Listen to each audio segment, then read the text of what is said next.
सबको जय मसीह की। आज हम वचन में आपको पढ़कर सुनाएंगे वरदान। वरदान क्या होते हैं जो परमेश्वर हमें देता है। तो जब परमेश्वर की ओर से आपको वरदान मिलते हैं तो आपको उन वरदानों का प्रयोग करना भी आना चाहिए। मान लीजिए किसी को परमेश्वर ने शिफा का वरदान दिया है। हम पढ़ के वचन में सुनाएंगे कि परमेश्वर हर एक इंसान को अलग अलग से वरदानों से नवाजता है उनकी जिंदगियों के लिए। जैसे एक मनुष्य बहुत से कार्य नहीं कर सकता, वैसे ही परमेश्वर क्या है, वरदानों से अपने बच्चों को भरपूर करता है अलग अलग कार्यों को करने के लिए। किसी को वो क्या है, प्रचारक बनाता है, किसी को भविष्यद्वक्ता बनाता है, और किसी को शिफा का वरदान देता है, किसी को दुष्ट आत्माओं को निकालने का वरदान दे देता है, और किसी को दान देने का वरदान दे देता है। तो ऐसे परमेश्वर के बहुत से वरदान पवित्र शास्त्र बाइबल में लिखे हुए हैं जो हमें मिलते हैं। तो आपने अगर उन वरदानों को पाना है तो पहले अपने आप को परमेश्वर को दीजिए। परमेश्वर की इच्छा को आप जानिए कि परमेश्वर आपसे क्या चाहता है। आपका जीवन ऐसा होना चाहिए जो परमेश्वर को भाए, तब परमेश्वर आपको वरदानों से भरपूर करेगा और तब आप परमेश्वर की सेवा कर पाओगे। और आज हम देख रहे हैं कि बहुत से ऐसे बेटे बेटियां हैं, भाई हैं, बहनें हैं जो कि परमेश्वर की सेवा में लगे हुए हैं और परमेश्वर ने उनको बहुत से वरदानों से भरपूर किया हुआ है। ये उनको अपनी ओर से नहीं मिले, परमेश्वर की ओर से मिले हुए हैं, क्योंकि वचन में लिखा हुआ कि हर एक अच्छा वरदान ज्योतियों के पिता की ओर से मिलता है। ज्योतियों का पिता कौन है? हमारा प्रभु यीशु मसीह। वो हमें वरदानों से भरपूर करता है, तब हम परमेश्वर की उस सेवा के भागीदार होते हैं। और जब बहुत से बहन भाई प्रभु की सेवा में लगे हुए हैं और बहुत से ऐसे और लोग भी हैं जो ये चाहते हैं कि हम भी परमेश्वर की सेवा करें, तो उनको परमेश्वर वचन में क्या कहते हैं हम आपको वचन में पढ़कर बता रहे हैं कि परमेश्वर आपसे क्या चाहते हैं कि आपको जब वरदान मिले हैं तो आपको उन वरदानों का कैसे प्रयोग करना है। तो चलिए हम वचन में पढ़ते हैं। रोमियो की पुस्तक उसका 12 अध्याय उसकी 6 आयत से हम पढ़ना शुरू करेंगे। जबकि उस अनुग्रह के अनुसार जो हमें दिया गया है, हमें भिन्न भिन्न वरदान मिले हैं। तो जिसको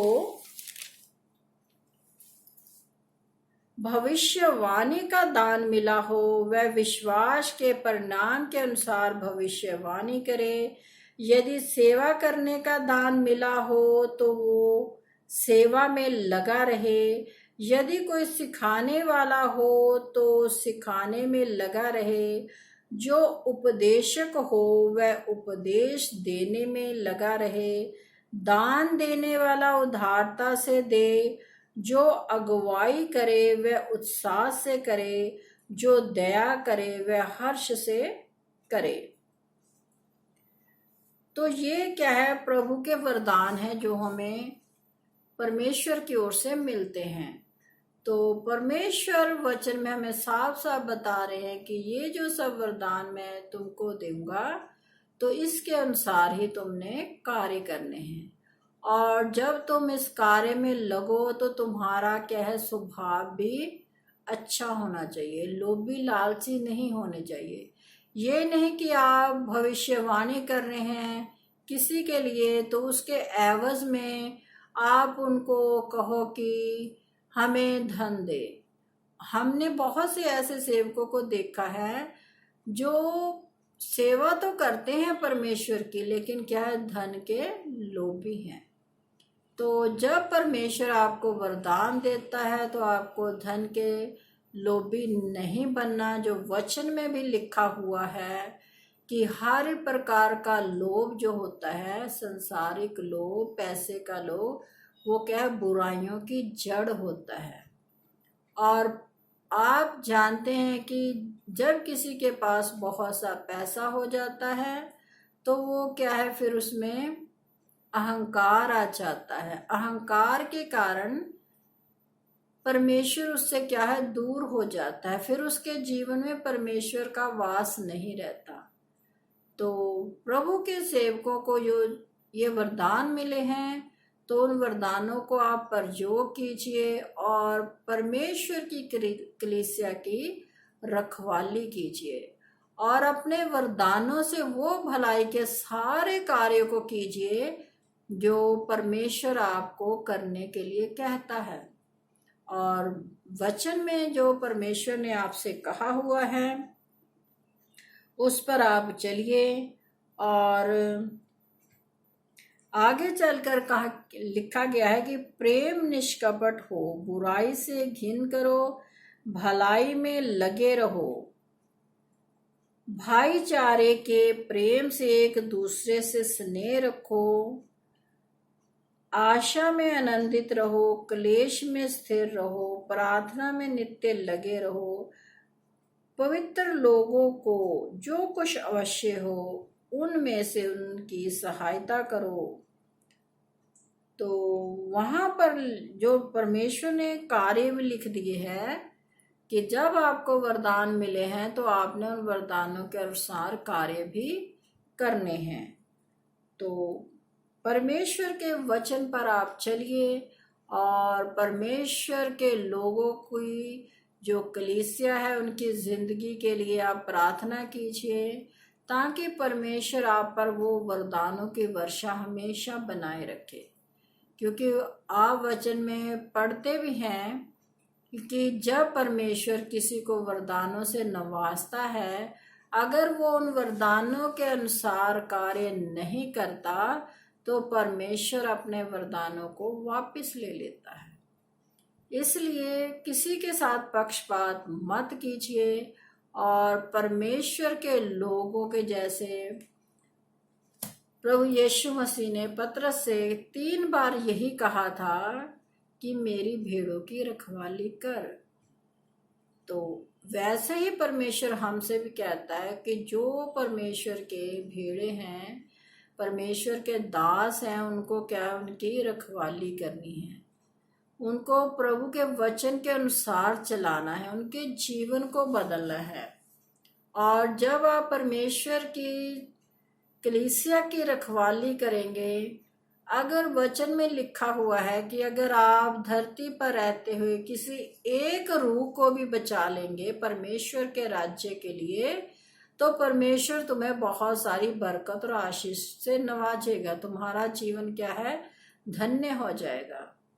तो आज आप देखते हैं कि लोग क्या है, अपने मतलब के लिए भीड़ की भीड़ इकट्ठी कर लेते हैं, लेकिन क्या है, उनमें से शिफा तो परमेश्वर सबको देता ही है, क्योंकि परमेश्वर का ये वादा है और वो अपने दासों के मुख से निकले हैं वचनों को कभी भी टलने नहीं देता। जैसा परमेश्वर अपने वचनों को पूरा करता है, अगर कोई प्रभु का दास वचन बोलता है तो प्रभु अपने दास के वचन को भी पूरा करता है ताकि लोगों में ये गवाही हो। तो इसीलिए परमेश्वर क्या है, उन दासों के जरिए उनकी आत्मा में होकर वो सारे कार्यों को करवाता है जो मनुष्य जाति के लिए भलाई के कार्य करने हैं।